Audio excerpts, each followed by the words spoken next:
नाज़रीन ग्रामी, पोम्पी शहर कदीम सल्तनत रोम का एक शहर था जो आजकल इटली में मॉडर्न नेपल्स शहर के करीब वाक़ है। ये शहर हज़रत दाऊद अलैहिस्सलाम के जमाने में समंदर के किनारे आबाद था और अपने दौर की जन्नत कहलाता था।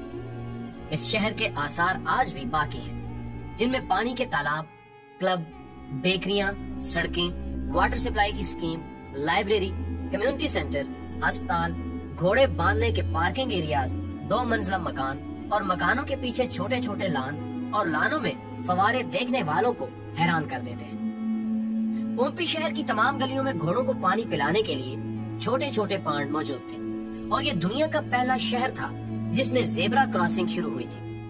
इसके अलावा इसमें क्रीम केक भी इजाद हुआ था।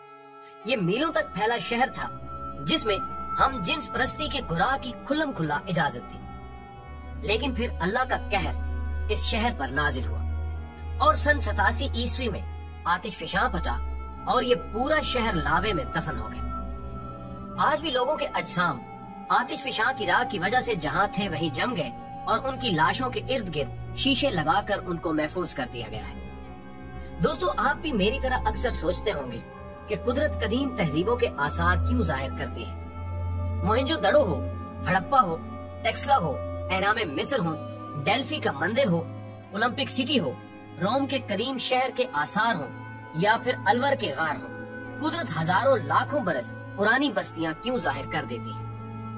हमें जमीन से 10,000 साल पुरानी नाशें क्यों मिलती हैं, हमें डायनासोर्स के ढांचे क्यों मिलते हैं और हमें पहाड़ों के गार में अजनबी और नाकाबिले फहम तहरीरें क्यों मिलती हैं। मैं बचपन से ये सवाल किताबों में खोज रहा था, लेकिन इसका जवाब मुझे पोम्पी के बारे में पढ़ते हुए मिला। मुझे पोम्पी की उजड़ी गलियों ने बताया कि ये आसार कुदरत की इबरत गाहें हैं। अल्लाह ताला इन टूटी फूटी गलियों, गिरी छतों, उजड़े घरों और बेगौर नाशों के जरिए जिंदा इंसानों को खबर देता है कि ये दुनिया आरजी है। इन गलियों, इन घरों, इन मकानों, इन पोशाकों, इन जेवरों, इन बैंकों, इन अकाउंटों और इन कसरती जिस्मों की कोई हैसियत नहीं।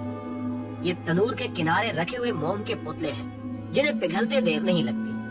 आप गौर कीजिए कि इंसान का सारा जिस्म कब्र में फना हो जाता है, लेकिन उसकी हड्डियां सैकड़ों हजारों साल तक बाकी रहती हैं। क्यों?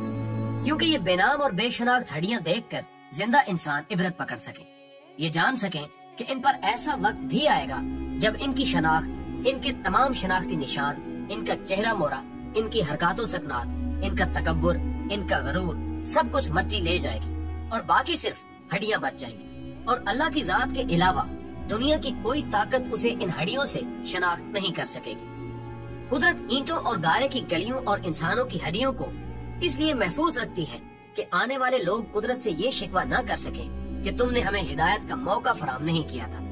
लिहाजा ये खंडर और ये खुली हुई कब्रें आसमानी किताबों की अमली तफसीर है और हम इन तफसीरों का नोटिस लिए बगैर इनके करीब से गुजर जाते हैं। दोस्तों, अल्लाह की इन निशानियों को समझें और अपनी आखिरत संवारें। वीडियो पसंद आने की सूरत में इसे ज्यादा से ज्यादा लाइक करके हमारी हौसला अफजाई करें और मजीद अच्छी अच्छी वीडियोस के लिए हमारे चैनल को सब्सक्राइब करें। हमारी अगली वीडियो आने तक अपना, दोस्तों और गिरदो नवाह के लोगों का बहुत सारा ख्याल रखिए। अल्लाह हाफ़िज़।